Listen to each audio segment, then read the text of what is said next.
Well, our next speaker today is Dr. Joseph Okoh. Joseph is a USU assistant professor in small farms, and he will be talking to us about poultry biosecurity. So I'm going to turn the time over to you, Joseph, and we'll have about 45 minutes for the session. Thanks so much. All right, good morning, everyone. Today we're going to look at practical poultry biosecurity, why and how you need to prevent diseases before it starts. I want to give you a little bit of background about myself. I'm an animal breeder. I grew up all my life with animals, and I have done so much work with keeping livestock. I have kept sheep and goats, poultry, rabbitry, guinea pigs, and that is why I do a lot of work with small farms. And today we're going to look at how you could prevent your animal from diseases. It's very important for us to also know that biosecurity is something that is very easy to say, but it is one of the most difficult aspects of disease prevention, because every day we talked about biosecurity: wash your hands, wash your farm utensils. But at the end of the day, we usually do not take it seriously. So today we're going to look at this area of biosecurity and how we can prevent disease before it starts. We would like to know what biosecurity entails. So if you have any kind of livestock farm, be it sheep and goat, be it poultry, there is a need for you to prevent diseases from entry and spread. So two things are involved. One, you want to keep disease out of your farm. The second aspect of biosecurity, you want to prevent these diseases from spreading between one bird and the other. So it's always very important that you should keep these two key aspects of biosecurity in mind. And we just mentioned then that the first and the most important aspect of biosecurity is keeping disease out of your farm. And then secondly, you need to prevent the spread of these diseases. Now, we have a few diseases that are very common within Utah and its environment. And these diseases, biosecurity can easily prevent them. We have the Newcastle disease, we have infectious bronchitis, we have Salmonella avian influenza. These are common poultry diseases that we see on a regular basis, whether you're a commercial poultry producers or you do it at the backyard, farming and all that. So we're going to look at these diseases and see how we can actually prevent them using biosecurity techniques. Now, Newcastle disease is a very common disease around, and it is caused by virus. Major symptom of this disease in poultry is that birds will definitely show signs of coughing. You will see them sneezing. And if you look closely within the birds, you also see some kind of nasal discharge, greenish diarrhea. Sometimes you have these birds that have twisted neck, their neck get twisted to the back. This shows an advanced stage of Newcastle disease. It could also lead to paralysis. And if you have the egg-type chicken, egg production will definitely drop. So when you identify these kind of symptoms, you know that you are dealing with Newcastle disease in your farm. And how do you prevent this? Before we go to prevention, how does this disease spread? Direct contact with infected birds. If you have birds that have already been exposed to the virus, they can also bring these diseases to your farm.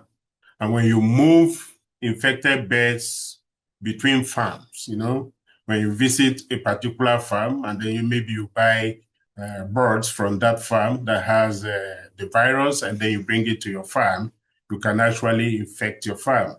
And then feed, water, equipment, clothing, and vehicles can also be a source of contamination when it comes to Newcastle disease. But prevention is very easy, and that is one aspect we want to look at today. Vaccination is very important when you have Newcastle disease outbreak. Biosecurity is top-notch because with biosecurity, you can prevent the entry of these diseases into your farm, and then good management. Now, when we talk about biosecurity measure for Newcastle disease, you should be able to restrict farm access. And when we talk about farm access, we mean that you should not allow everybody to get into your farm unchecked. So farm access, you should try as much as possible to restrict it. We have cases where you have your animals are doing well, maybe your birds, layers or meat, they are doing very well. And then your friend comes visiting and you want to show your friend, hey, I have my birds, they are doing very well. Come, let me show you. You know, this kind of attitude will always introduce diseases into your farm. So it's always good for us to have a way to restrict farm access to our visitors.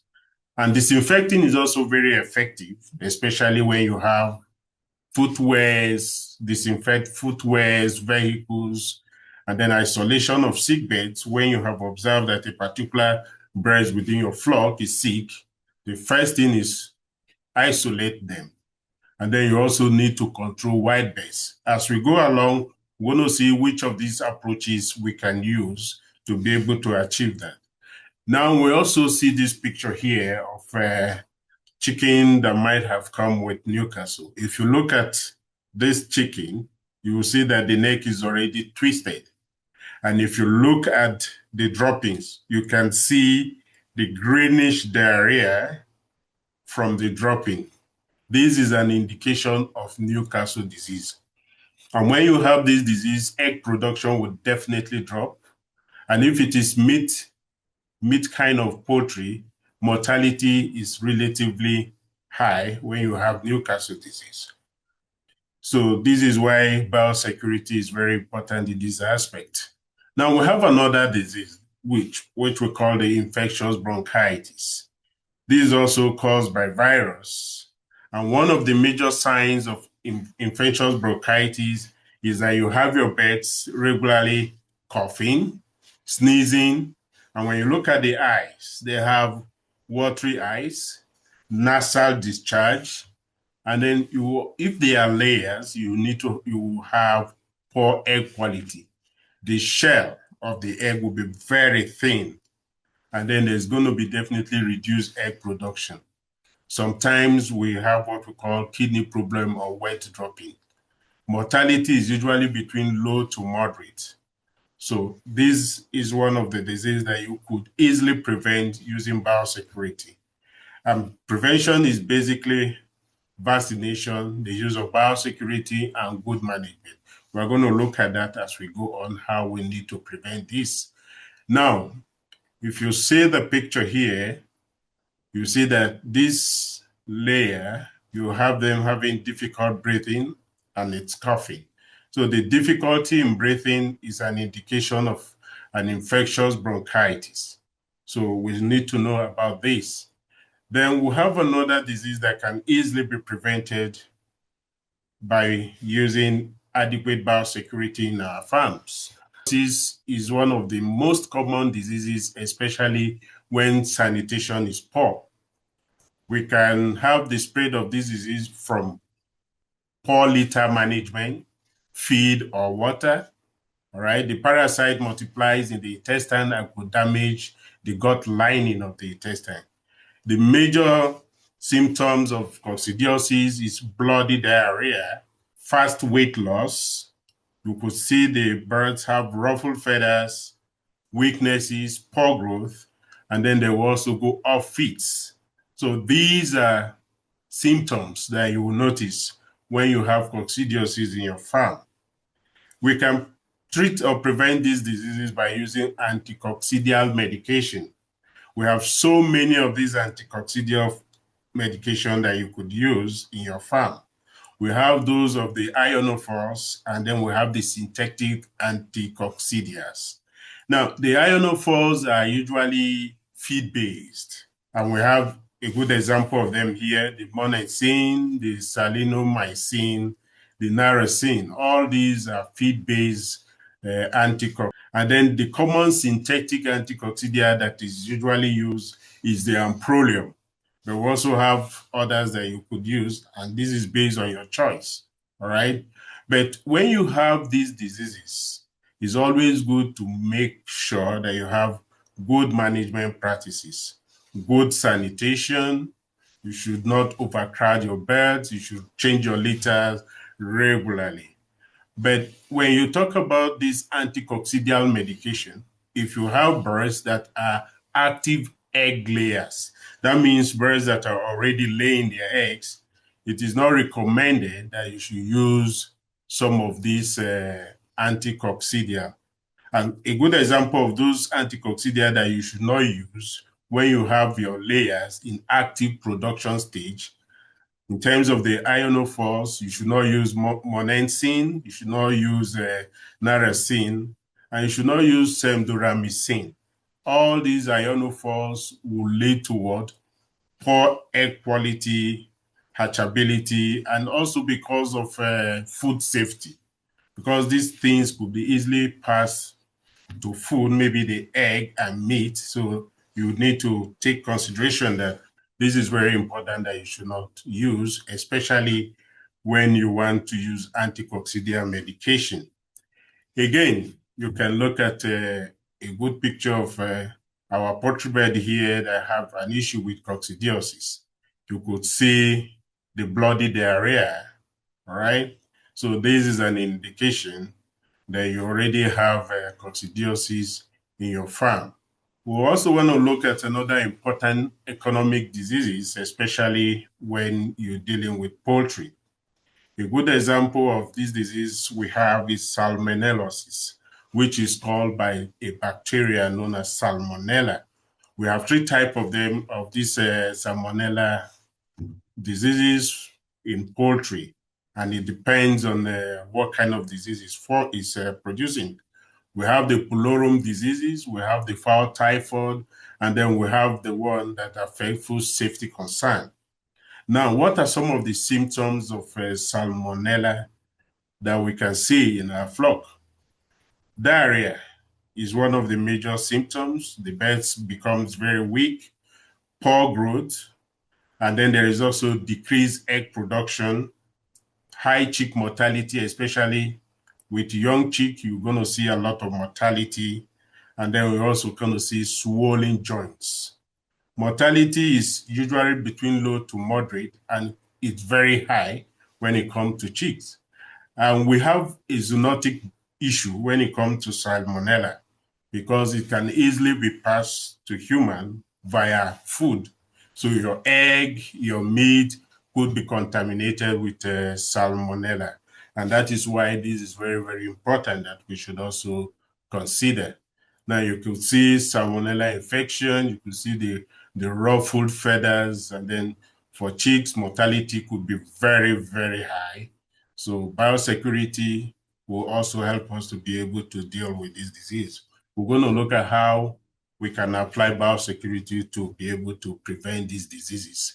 Now, we'll also have avian influenza. Avian influenza is very common. We have seen so many cases of avian influenza within Utah, where it's also caused by virus. We have the low pathogenic avian influenza, which caused mild disease. But the one we are basically concerned about is the highly pathogenic avian influenza. This causes a lot of severe disease with high mortality. The major signs of symptoms of avian influenza is that you see plenty of deaths, sudden death. You just wake up in the morning, you get to your farm, and you see many of your birds are dead. You can see swollen head or comb, purple discoloration of the comb and wattles, respiratory distress, diarrhea, and if there are layers, you begin to see the signs of egg drop. So the egg production will gradually begin to decline, and mortality is usually very, very high. And that is why we need to have strict biosecurity, early surveillance and detection, vaccination, particularly where it is approved, all right? And then when you have this large number of birds dying, there is a need for proper disposal. And the spread of this disease is usually through contaminated feed, water, equipment, also direct contact with infected birds. You should also remember that Utah is lying along the migratory wild birds region. So wild birds are natural reservoirs of avian influenza. And because they are natural reservoir of avian influenza, and because Utah lie along these flyways, there is a need for us to be very cautious so that we don't have avian influenza in our farm. Now, you can also look at the picture we talked about. You can see the swollen wattles and combs, and then there can be a very quick death. Now, we have identified some basic, all the common diseases we can have in poultry in Utah. We talked about Newcastle disease. We talked about infectious bronchitis. We have also talked about avian influenza, salmonellosis. Now, having talked about these diseases, the signs are there for you to see, especially the avian influenza. See that some of the strains could be zoonotic. That means can be passed from livestock to human. And we also talk about salmonellosis, where you can have it passed to human through egg consumption and then meat consumption. So this is very, very important, right? Now, in all the livestock diseases, especially poultry that we have mentioned, we talked about vaccination as one of the most important aspects of how we could prevent these diseases. Now, this chart is going to show you various vaccination schedule with their age and benefit. For example, you need to vaccinate your birds against Newcastle disease. The age determination is between day 1 to 7, eye drop or spray, and it's applicable to broilers, layers, and breeders. This gives early protection and then stimulates local respiratory immunity so that the birds do not come down with Newcastle disease. And on day 14 to 21, you could also vaccinate using the booster vaccine through drinking water. And it's also applicable to broilers, layers, and breeders. So these charts will be there for you to be able to take a look at some of the age and period that you need to vaccinate your birds against all these diseases we have talked about, whether it is Newcastle disease, infections, bronchitis, coccidiosis. Now, we have seen how important these diseases are to farmers because they cause a lot of losses. Why is biosecurity very important? Why does it matter? Biosecurity is something that we have been talking for a very long time. Everybody understands biosecurity. If you talk to farmers about biosecurity, they'll tell you, yeah, I understand biosecurity. But biosecurity is one of the least aspects of animal management that we take seriously. And that is why we always have problems in our farm because we have refused to take biosecurity as a matter of urgency. It is always very important for us to prevent diseases than to treat diseases. It is cheaper when we try to prevent diseases than when we treat animals when they come down with diseases. And it's also very important because biosecurity matters because you will always protect your investment. If you are able to see diseases, definitely you will not want disease to get into your farm. I keep saying this when I have some seminar or anything. I used to tell them is that assuming disease is human and you can see disease walking straight into your farm, nobody will allow disease to walk straight into their farm. If they are human, it's something you can see with your unaided eye. Nobody will want that. And because we cannot see these pathogens with our unaided eye, there is the need to take biosecurity very seriously because you want to protect your investment. And you also want to have continuous supply of animal protein or animal product to your market. And by the time you do biosecurity, you gain consumer trust. Because if everybody is aware that from that farm, the meat quality is very poor because of disease, nobody wants to buy from you. And that is why biosecurity is very important. Now, why do I have this picture? When we look at this picture critically, I said the little stuff we brush off today can come back and hit us hard tomorrow. Why is that? Yes. What are these little stuff? We talked about washing of hands. You talked about keeping biosecurity, do not bring in guests to your farm and all that. These are little stuff that everybody knows. But by the time we brush it off and we become complacent, this is the result. I am sure that a farmer who has this poultry will not be a happy farmer at this point because this is huge economic losses and there is every need for us to avoid it. So we should continually do the little stuff so that in the future we'll have better biosecurity for our livestock. Now, we want to look at some of the real cases of diseases that we have had in Utah, what happened and why it matters. This is very important for us to understand this because if we do, it gives us the conscious thought that we need to do more when it comes to biosecurity. Remember that we define biosecurity as you don't want disease to get into your farm in the first place. Secondly, you don't want it to spread from animal A to animal B. So whatever you do, any preventive measures you do to make sure disease does not enter your farm and does not spread to other animals within your farm is biosecurity. But why does it matter in Utah? Now, Utah livestock generally could be classified, especially poultry, could be classified into three production systems. We have the commercial production system, we have the small-scale production system, and then we have the backyard flock. These three cases are very, very important if we want to study Utah cases. Like I said earlier, the migratory bred flyways increase avian influenza because wild birds generally are reservoirs of these viruses. And by the time they get to your farm, if they have it, they leave these pathogens and then your birds could pick it up. And that will also cause an outbreak. And we also have interstate poultry movement. Sometimes there could be a movement of one poultry facilities through Utah to another location. So there could be an outbreak as a result of that.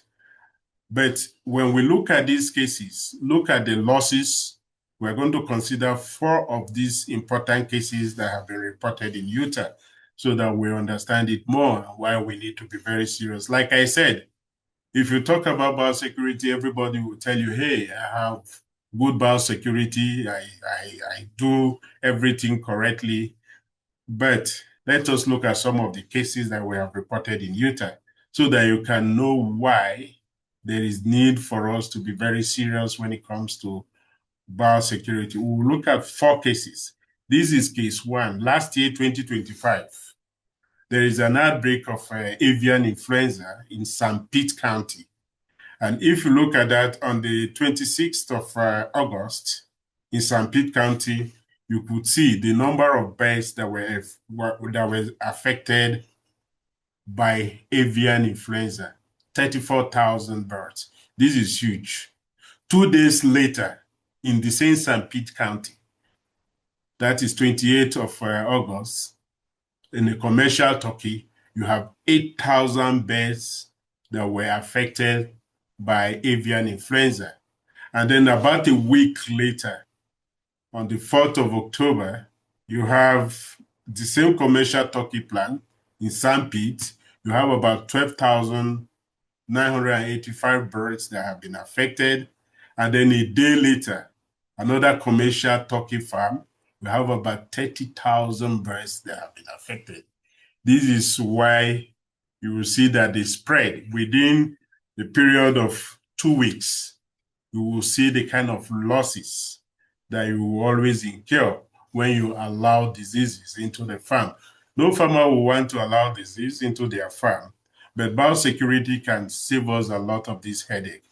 That is case 1 in a commercial turkey production. Now, let us look at case 2, 2024, right in Cache County.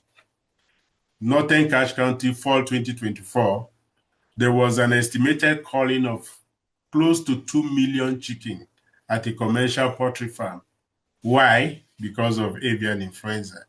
You can now imagine the losses that came as a result of avian influenza getting into this kind of farm, large production. So this demonstrates how quickly diseases can spread once it is introduced.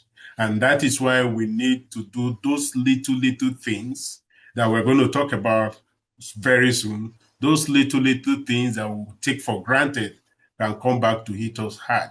So there is a need for us to look at that. This is case 2. Now let us look at case 2. This time we want to look at a few examples of backyard poultry. Before the backyard poultry, we also have a farm in Piute County, all right, and another farm in Salt Lake County.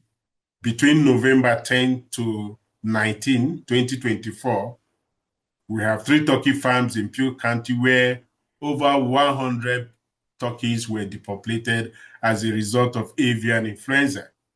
And then along the Salt Lake County, we also have about 253 birds that were depopulated. This shows that losses are usually huge when diseases get into the farm. And that is why we cannot stop on emphasizing the need for biosecurity at every point in time. The backyard floods are often an indicators of disease spread in a region. So it's really a very difficult challenge for backyard farmers to actually report this. But by the time you begin to see backyard poultry dying, there is always the need for us to make sure we call veterinarians or extension servants to be able to look at it and report the case promptly. Failure to do this will lead to spread of these diseases into other farms, and we don't want to do that. Now, the 4th case I want to show you is the wild birds case. Wild birds in Utah is a real disease pressure.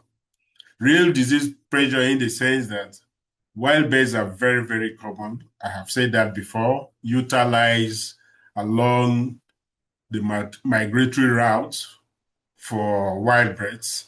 And these wild birds are naturally reservoirs of the virus, and they can easily pass it.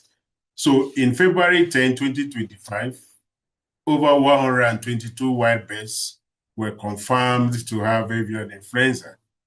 And we also have currently so many counties that have issues with avian influenza. Some of these counties are the Box Elder, Cache County, Carbon, Davies, Millard, Salt Lake, San Juan, Toll, and the Weber County. These areas have reported 1 or 2 cases of avian influenza. So it is always very, very important for us to take our biosecurity seriously. Now, having understood from a commercial poultry point of view to a backyard poultry point of view and to the wildlife kind of spread of these diseases, we will now look at how these diseases can get into our farm. It's very important for us to identify how these things get into our farm. If we're able to identify how these diseases get into our farm, it becomes easy for us to practice biosecurity to prevent these diseases from getting in. Now, these are some of the ways these diseases can get into our farm. First, visitors and workers. This is something we need to take very seriously, because if you have poultry birds and your birds are doing well, it's natural that when your friend visits you, you want to show them around your farms. You want to take them around and say, hey, come, let me show you how my birds are doing. And then you take them to your farm. If your visitor, maybe clothing, the shoes, or the hands are carrying these pathogens, what you are doing invariably is introducing diseases into your farm by taking your visitors to show them these stuffs. Even workers that work with you, some of them work in 2 or 3 places with poultry, all right? They go to one farm today, the next day they're in another farm, and by the time they come back to your farm, if there are pathogens in that farm, they transmit the pathogens back to your farm, and this could cause a lot of challenges, all right? The second aspect is introduction of new birds into your farm. Yes, we always know that we always want to replace our birds. And as a result of that, we buy birds from people and want to bring them into our birds. So if we are not sure of the health status of that farm, there is a need for us to also look again. Then we have mentioned wild birds and rodents. We also have contaminated equipment. Feed and water contamination is also sources how diseases could get into our farm. Now, we're going to look at how we could prevent these diseases from getting into our farm. Now, practical poultry biosecurity. How do you prevent disease before it starts? First, like I said, we need to control farm access. Farm access is very important. We need to control these access. How do we control these access? How do we clean and disinfect our equipment properly? How do we isolate new birds? How do we control rodents and wild birds? How do we need to place in terms of farm layout? What do we need to do? Vaccination and then veterinary support. So these are practical approaches for us to be able to prevent avian influenza or any kind of diseases we have mentioned earlier, be it Newcastle disease, be it salmonella, be it infectious bronchitis. So we want to look at this practical approach one after the other. We're going to start with controlling of farm access. How do we control farm access? We need to limit visitors. You need to have what we call a visitor logbook, so that by the time any person that comes to visit your farm, there is a need for that visitor to fill a logbook. The importance of this is that if there are disease outbreak, by the time that the visitor comes to your farm and leave, we can easily trace the disease to the person that came to your farm. And why is this important? So that this same person will not be able to transmit this disease to another farm. And that is why the visitor's logbook is very, very important. And by the time you have visitors, because you can't stop visitors from coming to your farm, but you can limit the visitors that come to your farm. And if they eventually come, what can you do? You need to provide specific boots before they get into your farms. Do not allow them to use the same wear, especially boots or shoes that they have worn to your farm, into your production stage. Because if they do and they are carrying any kind of pathogens, they could leave it there. And sometimes you could also allow them to wear a coverall. A coverall is a cloth that you can wear on top of what clothes you are wearing from your home to prevent the direct contact of your homemade clothes that you're wearing with whatever you're going to do in the farm. So this is very important that we should also know. Now, what is the practice for food bath? Now, at every entry into your poultry farms, there is a need to have a disinfectant, what we call a food bath. It's just a shallow chamber, either dug on the ground or you have it in a basin that you put disinfectant. The disinfectant is going to help the visitor or any person that works with this bird to be able to kill any microorganisms, that disease-causing microorganisms that they are harboring in their shoes, all right, or on their shoes, by dipping their legs on this disinfectant. So food bath practice is very, very important. And it's always good that when you have your food bath, that the farm workers can go in or visitors can use. There is a need to change them regularly. Why is this important? Because by the time you have several people dip their legs in the food bath and all that, the potency of the disinfectant will definitely reduce. And we want to keep that potency at a very high level. And that's why there is a need for you to change this solution at a regular space. It's very important. And before you go into the poultry farm, there is a need for you to remove dirt before you step in. If there is any kind of dirt in your leg or on your leg or in your clothes, there is a need to be able to remove that. And if you have the means, I keep telling this because a lot of people do not practice the fourth one, when you should have a permanent footwear. Permanent footwear, so that anybody that comes from outside need to pull off the footwear they are coming with and wear that permanent footwear you have in your farm before they get into your poultry farm. These will help to minimize pathogen introduction into your farm. So this is the best way in terms of food bath that you can use to prevent diseases. What about worker hygiene? That is another aspect of it. And we have talked about worker hygiene, the need for people to wash their hands before and after handling birds. When you have visitors or you have your workers, by the time they come, they need to wash their hands before they handle birds. And when they want to leave, they also need to wash their hand under running water. All right. We have talked about the use of dedicated farm clothing, just like a coverall for them to use. And then we also talked already about visitors to your farm. Avoid visitors as much as you can, except if it is very necessary that you need to take the visitor to your farm. And if it becomes very necessary, you need to follow those protocols of hand washing, of using coverall, of allowing them to dip their shoes in your food bath. And if possible, they could also remove their shoes and wear the already supplied shoes you have in the farm.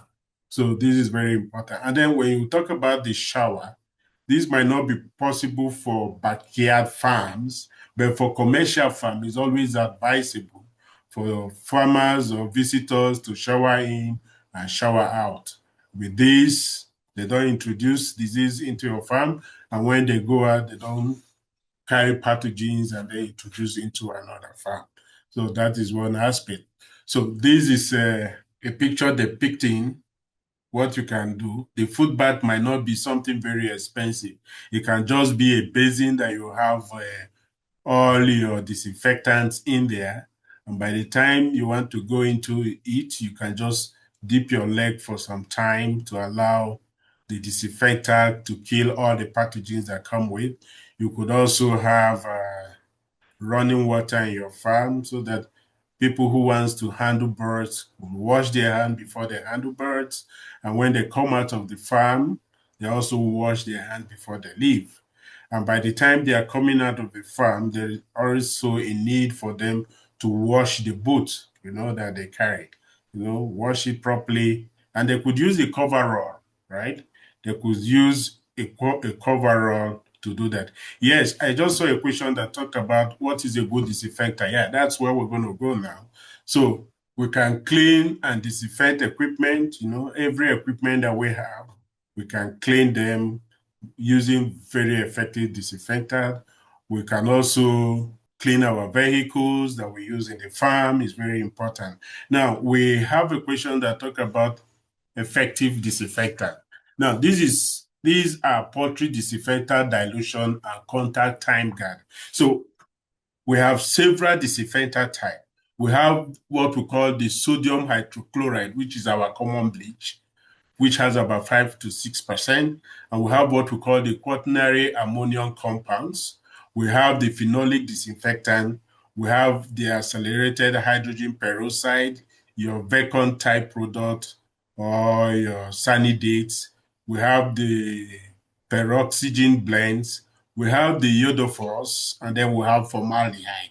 Now, these are disinfectants that you can use effectively in your poultry houses.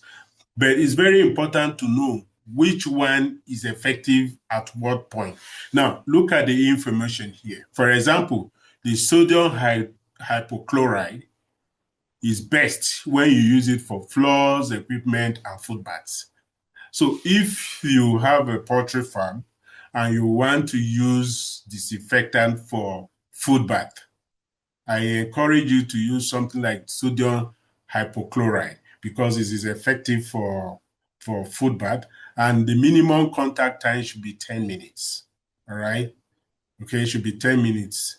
And then if you want to wash maybe some of your equipment and housing, hydrogen peroxide is very important. Look at it for housing, for equipment, for food bath.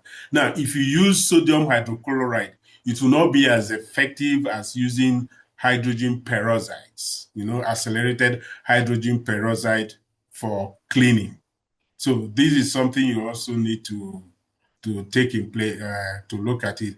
Now, after production, sometimes you have finished producing your animal, especially if they are meat type, and you have sold them out. I want to restock fresh one. There is always a need for you to also disinfect the entire building. Formaldehyde has shown to be very effective, and that is why we call it terminal disinfection, empty house. So when you do formaldehyde disinfection, you don't need to have birds there. The birds are gone. And before you replace a new one, there is a need for you to fumigate, fumigate the house, and you can use formaldehyde at this stage. So these are important disinfectants, and their dilution is given to you here as a guide. So you can, after the presentation, you can take a look at the common dilution range. And even on the when you buy, they will give you what you need to, the rate at which you could dilute them for use. So these are some of the common disinfectant that you could use. So it's very important that you know this. Now, you can also isolate birds, especially when you notice the signs of diseases. So you need to isolate these birds. Now, quarantine is very important. Quarantine simply means keeping livestock away from other livestock for some time to see if they are going to show symptoms of diseases. Now, it is best for you to quarantine new birds. When I talk about new birds, I'm referring to those birds you just brought. All right, you just bought them, or either they have been given to you as gift or as replacement for your flock. You need to quarantine them for 2 to 4 weeks. Why is this important? It is important because if the animal is carrying any pathogen, within 2 to 4 weeks, it's going to show. The animal is going to show symptoms of these diseases. And if there are symptoms of this disease, then you always need to discard these animals so that it doesn't affect the other pets. And it's very important that if you see these symptoms, you need to report it to a veterinary care. It's also important that you do not mix your birds immediately when you bring them to the farm. A lot of farmers have this problem. By the time they go buy their birds, they just bring it and then they release it into other birds that they have. You see, these are the little things we talked about. When you do that, if the birds you bought has some disease that have not manifested, then when they manifest, they are going to spread it to all your flock and you're going to have large mortality. So isolation of birds is very important at this point in time. Then another important aspect of biosecurity is what we call rodent control. All right. This is very important because rodents, they harbor a lot of diseases, including wild birds. So how do you prevent rodents from getting into your farm? You need to look for holes within the poultry house and seal them. Sometimes you could use a rodent traps or any kind of bait to try to catch any rodent that is around the house. And it's very important that when you buy feeds, storage of your feeds is very important. If you store your feeds and allow it to be open for rodents, they go in there, they eat the feeds, they drop their feces, their urine, and this could also spread diseases to your animals, especially your poultry.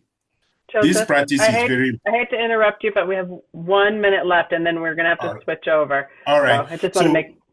Good. So control your rodents and wild birds. Your water and feed supply is very important. Make sure that your drinkers and feeders are clean. Monitor your birds for any disease outbreak, for coughing, for sneezing. Separate sick birds.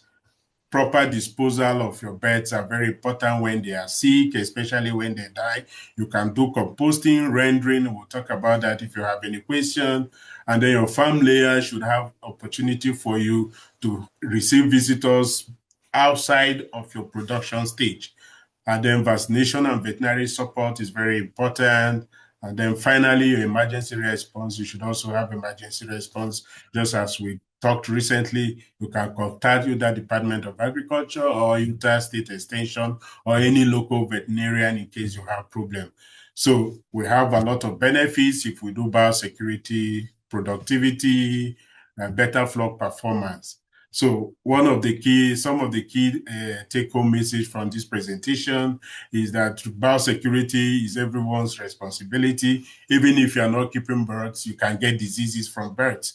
And then when you do small things, you will prevent big losses. So when you have healthy birds, you have profitable farm, and then the idea is to maximize profit at minimum cost. So biosecurity will help you to maximize your profit at minimum cost by preventing disease. Thank you. Thank you so much, Joseph. We appreciate you sharing all of this information with us today. You actually have quite a few questions in the chat. So if you're able to stick around and answer questions directly in the, or sorry, not in the chat, in the Q&A. If you can answer those questions directly to folks, that would be fantastic.